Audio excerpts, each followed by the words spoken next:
తెలుగు సినిమాలో తొలి dream girl Kanchanamala.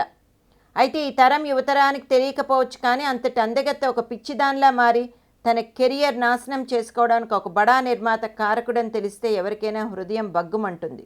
Andhra Paris అనబడే తెనాలి కాంచనమాల స్వస్థలం. తన 18వ ఏట కలకత్తా వెళ్ళి మొదటిసారిగా శ్రీకృష్ణ తులాభారంలో ఒక చిన్న పాత్ర ధరించి అందరినీ ఆకట్టుకుంది.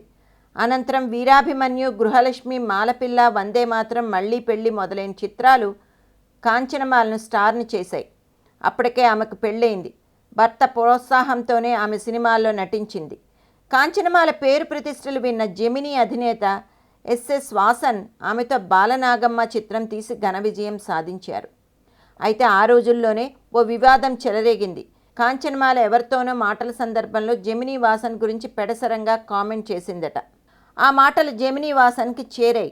ఆమెకు గుణపాఠం నేర్పాలనే ఉద్దేశంతో తన సంస్థలో వరుసగా 5 ఏళ్ల పాటు నటించాలని, ఆ కాలంలో తన అనుమతి లేనిదే మరే చిత్రంలో నటించరాదని మంచిగానే ఓ అగ్రిమెంట్ చేయించాడు.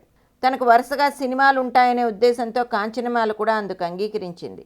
ఆ తర్వాతే వాసన్ తన నిజస్వరూపం చూపించాడు. ఆయన కాంచనమాలతో సినిమా తీయడు, మరొక సంస్థలో నటించడానికి అనుమతించడు. మరోపక్క ఆమెతో సినిమాలు తీయాలనే నిర్మాతల ఒత్తిడి, అనూహ్యమైన ఈ పరిణామానికి ఆమె మానసికంగా షాక్ గురైంది. దానికి తోడు ఆమె భర్త మరణించడం ఆమెను మరింత కృంగదీసింది. వచ్చిన వారితో మాట్లాడేది కాదు, వెరిచూపులు చూసేది. కాంచనమాలకు పిచ్చి పట్టిందనే ప్రచారం మొదలైంది. 9 ఏళ్లలో ఆమె 10-11 చిత్రాల్లోనే నటించింది. ఆ తర్వాత చిత్రసీమకు దూరమైంది. 1963లో నర్తనశాలలో ఆమె చేత నటింపచేయడానికి నటి నిర్మాత లక్ష్మీరాజ్యం గారు ప్రయత్నించారు. ఆ సీన్ కూడా ఆమె వెర్రి చూపులతో నటించింది. చివరికి తన 64వ ఏట కాంచనమాల మద్రాసులోనే అతి విషాదంగా కన్నుమూశారు. ఒక తార భవిష్యత్తును ఎలా నాశనం చేయవచ్చునో అక్షరాలా నిరూపించిన ఘనుడు జెమినీ వాసన్.